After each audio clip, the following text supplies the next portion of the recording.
աշխարհի ցանկացած կետում մեր դեսպանությունները փոքրիկ Հայաստան են, իսկ դեսպանները անհատներ, ովքեր ներկայացնում են մեր ազգն ու հայրենիքը։ Ողջույն, եթերում հայկական հետքն է։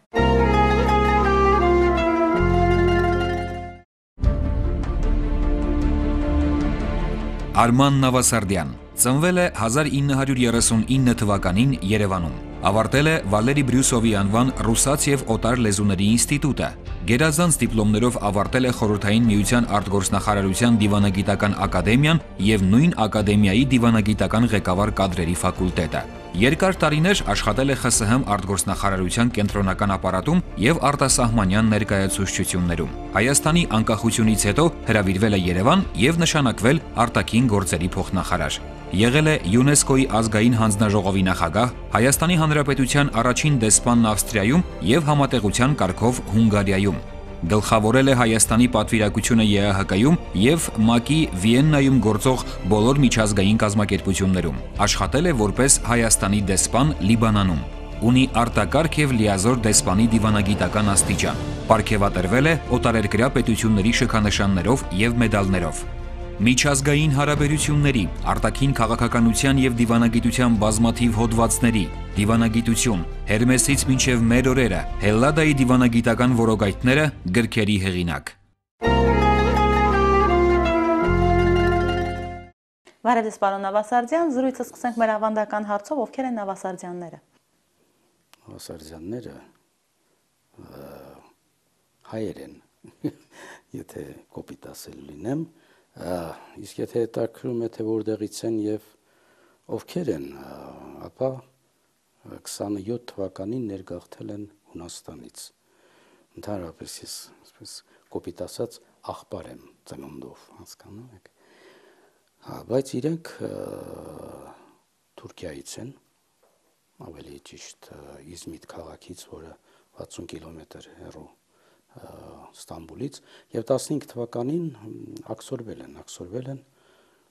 ինչպես հազարավոր հայեր, միլիոնավոր, աքսորվել են դերձոր անցնելով, հասել են մինչև, ինչպես ստացել է ասում, Շամ, այսինքն Դամասկոս։ Հետո որոշ ժամանակ այնտեղ ապրելուց հետո նորից ըստ երևույթին կարու տախտը Թուրքիայի հաղթել է և նորից հետ են եկել, բայց 22 թվականին, երբ որ երկրորդ, այսպես ասած 15 թվականից հետո երկրորդ ալիքը բարձրացավ ջարդերի, այդ ժամանակ նավով փախել են Հունաստան և Հունաստանից եկել են Հայաստան։ Դուք արդեն ծնվել եք սովետական Հայաստանում։ Ես ծնվել եմ Հայաստանում, բնականաբար ես ծնվել եմ Հայաստանում, ասի նրանք 27-ին են եկել։ Նախ ասեմ, որ մազապուրծ են եղել Եղեռնից։ Ես այստեղ մի փաստաթուղթ ունեմ, կարող եմ ձեզ ցույց տալ։ Պապս իմ մոր կողմից այնքան հարուստ է եղել, առասպելական ասում են հարուստ է եղել, որ կարողացել է ոստիկանների ջոկատ և կառք վարձել, այստեղ է, կառք վարձել և անցել են ուրեմն դերձորով մինչև Դամասկոս։ Եվ ասում եմ այնքան հարուստ է եղել, որ նույնիսկ մեծ հարստություն է թողել Օտոմանյան բանկում, Կոնյայի ուրեմն բաժանմունքում, այստեղ ամսաթիվը կա 13 օգոստոսի 15 թիվ, և գրված է, թե ինչ արժեքի հարստություններ են, այնպես որ ես կարող եմ ինձ համարել Էրդողանի ժառանգներից պահանջատեր, այո, լավ ասացիք, պահանջատեր։ Իհարկե սա ուտոպիա է, կարծում եմ այսօրվա դրությամբ, բայց սա փաստ է։ Իրենք շատ հետաքրքիր մարդիկ են եղել, այն առումով, որ գիտեք, ես հպարտ եմ, որ այդպիսի ծնողներ եմ ունեցել և հորս կողմից, և մորս կողմից, որոնք մեծ հայրենասերներ էին։ Նրանք եկան Հայաստան ամենածանր ժամանակ, 27 թիվ պատկերացրեք, անցան 37 թվականի Խավարանը, անցան պատերազմի բովով, և զոհեր ունեն, իմ փոքր մորեղբայրը զոհվել է, բայց հայրենասիրությունը այնքան ուժեղ էր նրանց մեջ, այնքան վառ, այսպես ասած, արտահայտված ձևով էր դա, որ դա փոխանցվեց մեզ բոլորիս, և մեր ընտանիքը ընդհանրապես մեզ դաստիարակել է հայրենասիրության ոգով, ոչ միայն ասենք վերացական առումով, այլ հայ գրականություն, հայ երաժշտություն, պատմություն, և պետք է ասեմ, Ռոզաննա, որ այդ ժամանակվա սերունդը, որ եկավ Հայաստան եւ շատ հայտնի մարդիկ եկան պատմությունից, գիտեք, Մարտիրոս Սարյան, Աչարյան, Թամանյան եւ տասնյակ ազգանուններ կարելի է տալ։ Սրանք բոլորը եկան եւ Հայաստանը սարքեցին Հայաստան։ Հիմա որ երբեմն ասում են երրորդ հանրապետությունից առաջ ոչինչ չկար, իհարկե դա քաղաքական բլեֆ է։ Եվ նորից եմ ասում, նրանց մտքով անգամ չէր անցնում որդեգրել այն կարգախոսը, որ այսօր ամեն քայլափոխին լսում ես, սա երկիր չէ, որը ինձ շատ է վշտացնում եւ պարզապես ֆրուստրացիայի ենթարկում։ Ասում եմ, բա ո՞րն է երկիրը, որ սա երկիր չէ։ Դուք աշխատել եք դեռևս սովետական տարիներին։ Մեծանալով մի հայրենասեր ընտանիքում, որտեղ այսպես հայրենասիրությունը շատ բարձր հիմքերի վրա է դրված, շատ հաճախ սովետական համակարգի ժամանակ կային օրենքներ, որոնք մի տեսակ ազգային ինքնությանը, խարխլման ինչ-որ մոտիվներ ունեին։ Ինչպես եք անում, որ ձեր աշխատանքի մեջ շրջանցեիք այդ օրենքները։ Հետաքրքիր հարց եք տալիս։ Գիտեք, իրոք այդ բոլորը կար, որովհետև այսպես էր գաղափարախոսությունը, որ Մանավանդ դիվանագետը նման ուրեմն քաղաքական, դա քաղաքական աշխատանք է։ Այդտեղ ազգային, այսպես ասած, պատկանելությունը դեռ չէր խաղում եւ չպետք է խաղար, որովհետեւ դու աշխատում էիր հսկայական մի երկրի դիվանագիտական կորպուսում։ Եվ այստեղ ասել, որ ես հայ եմ, որ ես կամ ադրբեջանցի եմ, կամ վրացի եմ, նման բան գոյություն չուներ։ Չնայած կա այսպիսի մի շատ հետաքրքիր պահ, քանի որ մենք միշտ ունեցել ենք շատ հզոր սփյուռք հայկական համայնքներ, նրանք մեծ դեր են խաղացել անգամ խորհրդային միության տարիներին, մեր արտաքին քաղաքականության մեջ։ Ես օրինակներ շատ կարող եմ բերել ձեզ։ Գոյություններ սփյուռքահայության կոմիտե, վերջին հաշվով մեր դիվանագետները, հայ ազգությամբ դիվանագետները մի տեսակ ավելի բարենպաստ պայմաններում էին գտնվում այն երկրներում, որտեղ կային մեծ համայնքներ։ Եվ հետաքրքիր է նաև, որ շատ հարցեր կենտրոնական իշխանություններ, հենց Ռուսաստանը, այսպես ասած, ընթացք էր տալիս հայերի շնորհիվ։ Ես կոնկրետ օրինակներ կարող եմ բերել ավելի ուշ ժամանակ, երբ որ ես Բեյրութում աշխատում էի, շատ մոտ հարաբերություններ ունեի ռուսական դեսպանի, Ռուսաստանի դեսպանի հետ, որին դեռ Մոսկվայից գիտեի, Բալոտին Բարիս, եւ շատ լավ ընկերական հարաբերություններ, նույն բաժնում էինք աշխատում մինչեւ ուրեմն մեր արտասահման գնալը։ Եվ այնտեղ կային պահեր, հիմա ես չեմ կարող այդ բաները բացել եւ ասել, որ տերորիստական, ահաբեկչական ուրեմն գործողություններ էր պատրաստվում ռուսական դեսպանության դեմ եւ մեր միջոցով նրանք կարողանում էին երկու այդպիսի դեպք եղած չեզոքացնել։ Իդեպ դուք Սփյուռքի կոմիտեի մասին խոսեցիք, որը ձևավորվել է սովետական տարիներին, խորհրդային միության տարիներին։ Ինչ էր անում Սփյուռքի կոմիտեն։ Սփյուռքի կոմիտեն անում էր այն, ինչ չէին անում շատ մեր պետական մեխանիզմներ եւ այսպես ասած կազմակերպություններ։ Սփյուռքի կոմիտեն դա անունը գիտեք, մշակութային կապի կոմիտե էր, բայց դա ուժեղ քաղաքական կազմակերպություն էր։ Եթե չեմ սխալվում, AOX-ի հենքի վրա ստեղծված։ AOX-ից բաժանվեց եւ դարձավ Սփյուռքահայության այդ մշակութային կապի կոմիտե, որը հատուկ տեղ էր գրավում նմանատիպ բոլոր կազմակերպությունների մեջ Մոսկվայում եւ Ուկրաինայում կար Ռոդինա, եւ մենք օրինակ էինք ծառայում։ Նախ գիտեք, դա մի կազմակերպություն էր, որտեղ կենտրոնացված էր Հայաստանի ամբողջ գիտական եւ այսպես ասած արվեստի սերուցքը։ Մեր անդամներ էին նաեւ կազմակերպության, այդ կազմակերպության խորհրդի, նաեւ Սփյուռքի լավագույն ուժերը։ Եվ սա այնպիսի մի, ինչ ասեմ, այնպիսի մի մթնոլորտ էր ստեղծել, որ այդ կազմակերպությունը շատ մեծ աշխատանք էր կատարում եւ սփյուռքահայության հայապահպանման գործում եւ նաեւ քաղաքական հարցեր էր շատ լուծվում։ Նույն Բեյրութի պատերազմի ժամանակ 17 տարի գիտեք, որ քաղաքացիական պատերազմ էր։ Եվ կազմակերպության գլուխը կանգնած էր մի անձնավորություն, Վարդգես Համասասպյան, որը իմ կարծիքով դեռ նրա մասին չի ասվել այն խոսքը, որ պետք է ասվի։ Դա մեծ քաղաքական գործիչ էր, մեծ մտածող եւ մեծ հայրենասեր, որը շատ հայրենանվեր աշխատանք է կատարել սփյուռքի եւ կազմակերպման եւ պահպանման համար։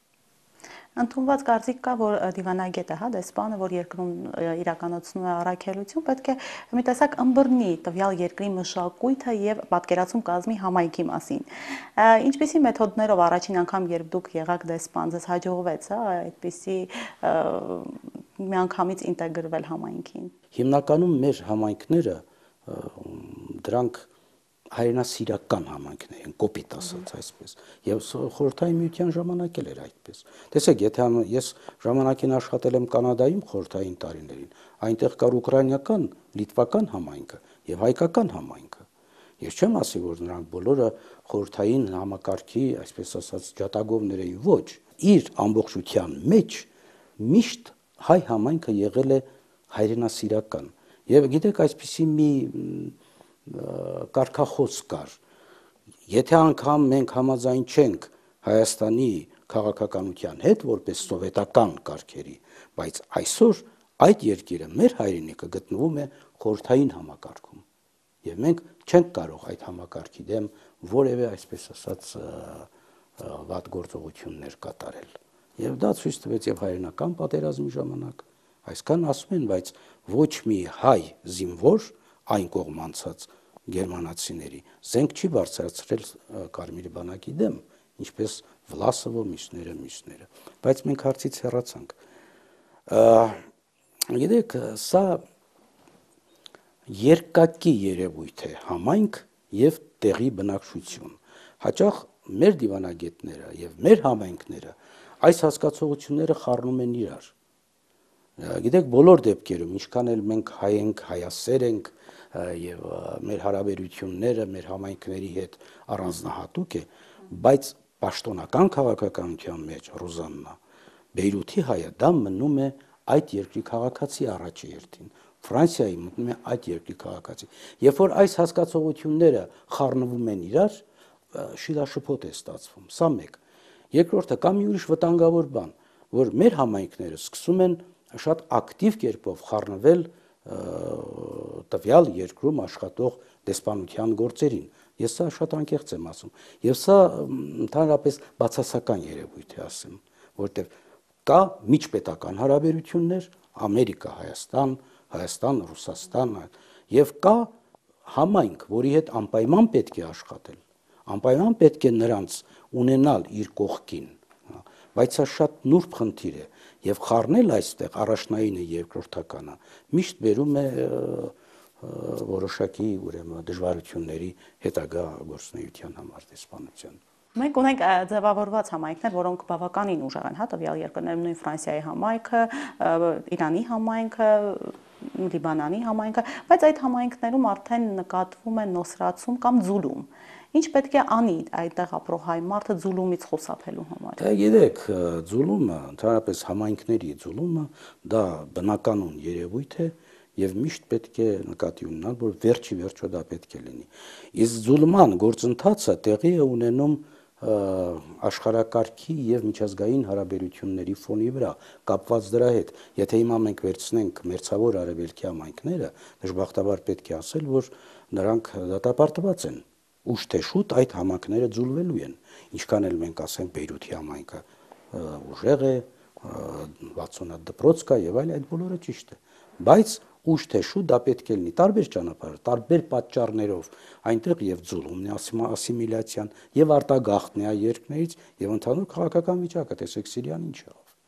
Սիրիայի նման համայնքների համայնքը, ինչպես ասում են, այսօր փլվեց եւ ոչինչ չմնաց։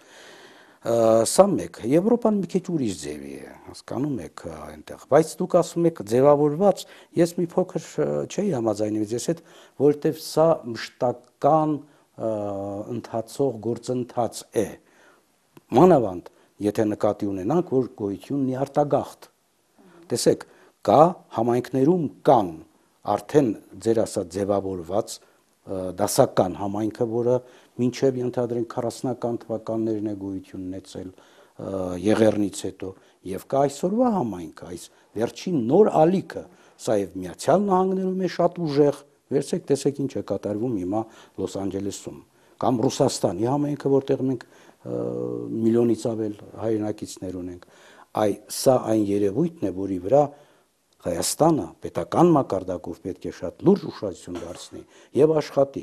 Եթե մենք այսօր ի վիճակի չենք կանգնացնելու արտագաղթը հիմքում, գոնե պետք է այնպես անել, որ այդ համայնքները, որտեղ հայերը կան, նրանք ոչ միայն պահպանվեն, այլև կազմակերպվեն, զարգանան եւ սերտացնեն կապը Հայաստանի հետ եւ աշխատեն Հայաստանի համար։ Սա ամենակարևորն է։ Բայց միևնույն ժամանակ Հայաստանում կան ծրագրեր, որոնք նաև նպաստում են վերադարձին։ Մենք ունենք Վերադարձ Հայաստան հիմնադրամ, նախագծեր, որտեղ նաև մարդիկ գալիս են տարբեր համայնքներից, Հայաստանում փորձում են աշխատել եւ կայանալ։ Բացի արտագաղթից մենք նաև կարող ենք ավելի հետաքրքիր օրինակներ ունենանք։ Ինչ խորհուրդ կտայիք այն սփյուռքահայերին, ովքեր ուզում են մի օր վերադառնալ հայրենիք։ Մեր հայրենակիցներին խորհուրդ կտայի ոչ միտեղ չգնալ, հասկանում եք, որովհետև մարդիկ, ովքեր գնում են այստեղից, չգիտեն ուր են գնում։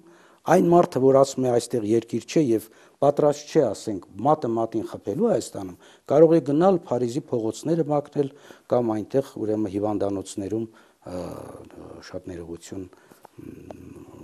հիվանդներին խնամել, այն որ Հայաստանում չի անում, հասկանում եք։ Այս սրա մասին է խոսքը, պետք է սա կոտրվի։ Մենք պետք է դաստիարակենք մի սերունդ, որը պետք է լինի հայաստանակենտրոն։ Սա, այսպես ասած, իմ գաղափարն է, որի համար ես գտնվում եմ Հայաստանում։